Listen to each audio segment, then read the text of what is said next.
शिवाय नमस्तुभ्यम। दोस्तों, कन्या पूजन में कन्या को चुपचाप यह एक चीज दे देना। साल भर होगी धन की वर्षा, जो मांगोगे वह सोचने से पहले मिलेगा। जिस काम में हाथ डालोगे वह सफल होकर ही रहेगा। घर में आएगी अपार खुशियां।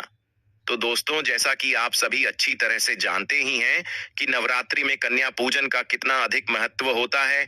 और कन्या पूजन के साथ ही यदि आपने कन्याओं को अपने ही घर से यह एक चीज उपहार स्वरूप दे दी, तो मान के चलिए कि आपके जीवन का जो सोया हुआ भाग्य है वह चमक उठेगा। तो दोस्तों, नवरात्रि में अलग अलग प्रकार के पूजन विधान बताए गए हैं। जैसे कोई घट स्थापना करते हैं, कोई अखंड ज्योति जलाते हैं, कोई 9 दिनों तक नियम पूर्वक हवन करते हैं, तो कोई माता रानी को भोग लगाकर उनका पूजन करते हैं। लेकिन इन सब विधियों में सबसे सरल और सबसे प्रभावी जो विधान माना गया है वह है कन्या पूजन। माता रानी को प्रसन्न करने का सबसे सीधा और सबसे सरल मार्ग कहा गया है। दोस्तों, कन्या पूजन का महत्व इतना बड़ा है कि इसे किए बिना नवरात्रि का व्रत अधूरा माना जाता है। और भूलवश भी यदि आपके द्वारा इस कन्या पूजन में कन्याओं को यह एक गुप्त चीज दे दी गई, तो मान के चलिए आपकी किस्मत को बदलने से विधाता भी नहीं रोक पाएंगे। क्योंकि दोस्तों, आप ही सोचिए, जब एक कन्या के रूप में माँ स्वयं हमारे घर में आती है और हम उनका आदर सत्कार करते हैं, तो हमारे घर में सुख, समृद्धि और शांति का आना स्वाभाविक है।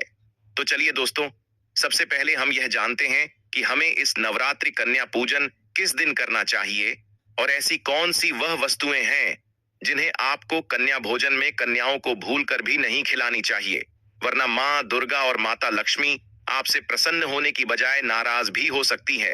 और साथ ही वह कौन सी गुप्त वस्तु है जिसे कन्या को देने मात्र से माता रानी आपसे इतनी अधिक प्रसन्न होती है कि घर में गरीबी, दुख, दरिद्रता यह सभी समाप्त होने लगती है और घर में अपार धन की प्राप्ति होती है। जानेंगे सब कुछ इस छोटी सी वीडियो के अंदर। लेकिन उससे पहले माता रानी के सच्चे भक्त करेंगे इस वीडियो को लाइक, चैनल को सब्सक्राइब, साथ ही कमेंट बॉक्स में जय माता दी जरूर लिखें। माता रानी आपकी झोली खुशियों से भर देगी।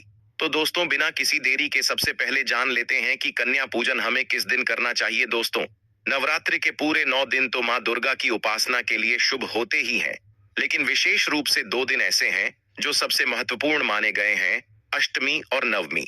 अब दोस्तों, अष्टमी को माँ महागौरी की पूजा होती है और नवमी को माँ सिद्धिदात्री की। इन दोनों तिथियों पर कन्या पूजन करने से व्रत का पूर्ण फल प्राप्त होता है। यही कारण है कि ज्यादातर लोग अष्टमी या नवमी को ही कन्या भोजन करवाते हैं। और हाँ, समय का भी ध्यान रखना जरूरी है। कन्या पूजन सुबह 8 बजे से दोपहर 12 बजे के बीच करना चाहिए। यह समय विशेष रूप से शुभ और मंगलकारी माना जाता है। इस समय पूजा करने से माँ दुर्गा तुरंत प्रसन्न होकर अपने भक्तों पर कृपा बरसाती है। इसी के साथ कन्या पूजन में हमें 9 कन्याओं को बुलाना चाहिए, क्योंकि यह 9 कन्याएं माँ दुर्गा के 9 स्वरूपों का प्रतिनिधित्व करती हैं। जब हम 9 कन्याओं को बुलाकर उनका पूजन करते हैं, तो वास्तव में हम नवरात्रि में पूजित 9 देवियों की आराधना कर रहे होते हैं। लेकिन इसके साथ ही एक और बात भी ध्यान रखनी चाहिए।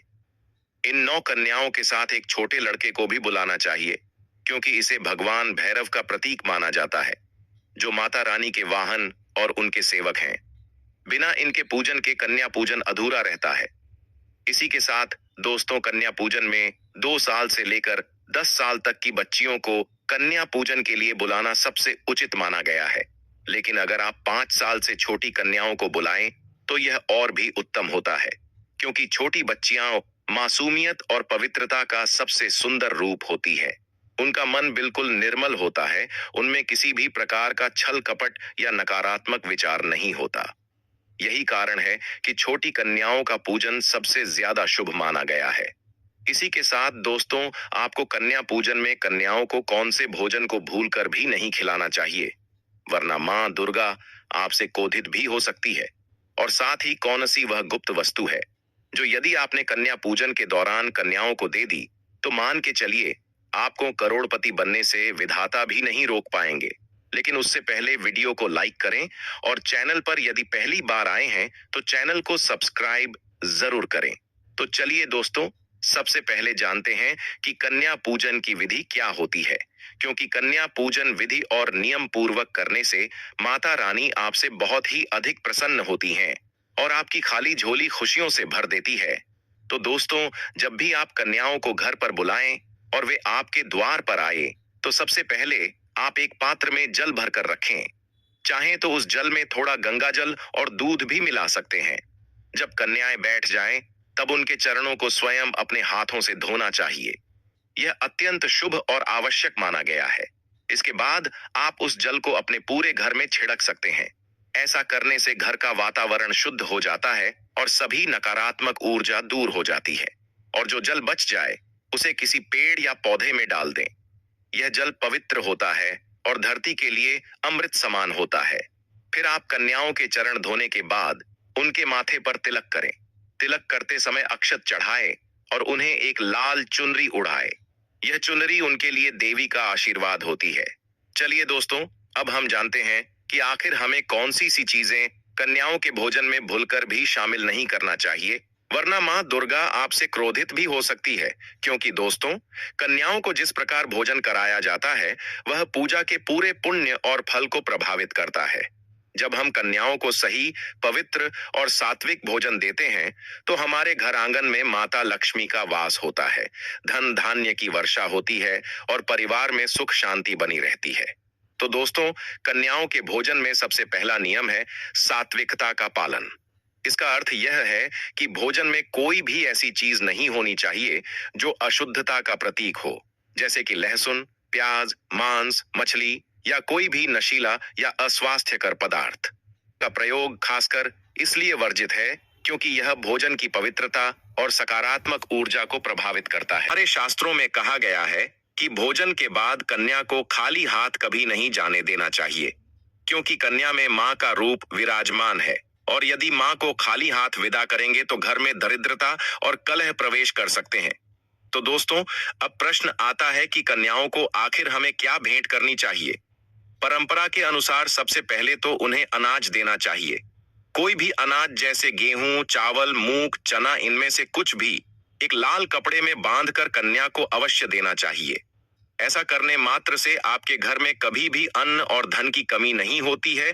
इसके बाद उन्हें फल देना चाहिए, जैसे केला, सेब, संतरा, कोई भी मौसमी फल आप दे सकते हैं। फल देना शुद्धता और स्वास्थ्य का प्रतीक माना गया है। फिर आप उन्हें कुछ पैसे भी अवश्य दें। यह धन समृद्धि का आशीर्वाद है।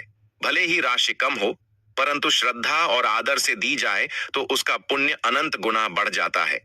इसी के साथ दोस्तों, आप कन्याओं को छोटी छोटी भेंट या उपहार भी दे सकते हैं, जैसे कि चूड़ियां, बिंदियां, रिबन या हेयर बैंड, रंग बिरंगे पेन या पेंसिल, कॉपी या रंग भरने की किताब, छोटे खिलौने या कोई गुड़िया, गेंद, पजल्स आदि छोटे बच्चों के खिलौने भी उन्हें आप बैंड स्वरूप दे सकते हैं।